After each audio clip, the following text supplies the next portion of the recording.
آخر قصيدة كتبتها أستاذ؟ الحقيقة أنا آخر قصيدة ارتكبتها كانت بعنوان شلوطيني بحبك على البابور. هلا عدم مؤاخذة، الشاعر عيسى أيوب بكتب بالشامي، صحيح. الشاعر عمر الفرة بكتب بالبدوي، صحيح. ما في شاعر حلبي بكتب بالحلبي. ليش خيو؟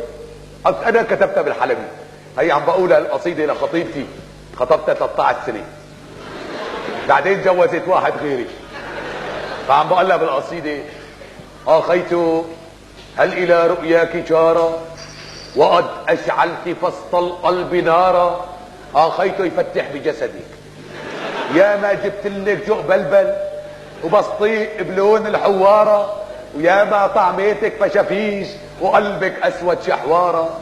لك ارحمي جيبي اللي صار من شانك كيس خره، وكرمالك يا ما زعلت ابوي مني وجبت له جلطة من كتر ما كنت احره.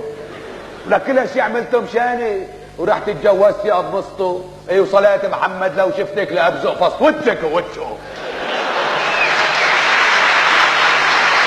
حراش يا ابو زيك، ابو زنوحه جبت. رحت اتجوزت القارع وتركت يا الشب الكربوج وحق الكعبة لأفجه، واشويكي مثل الفروج. اخيته ما عدا العاشق يصوج، ان جيتي اهلا وان ما جيتي لهالبابوج. شو هيك؟ عشر خلص ما بقي شمرة، لعبت بعب الفارة. هلا انا بدي اتجوز غيرك وبتعطيني كل الحارة. روحي استري حالك، روحي اجريكي برفع السيكارة، صحيح سوق الهال كثيرة وانتي منه سحارة.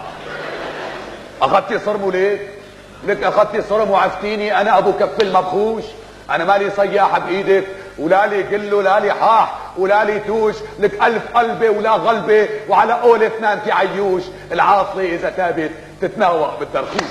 حراش يا ابو زيك، شو هيك؟ ابو زنوحه.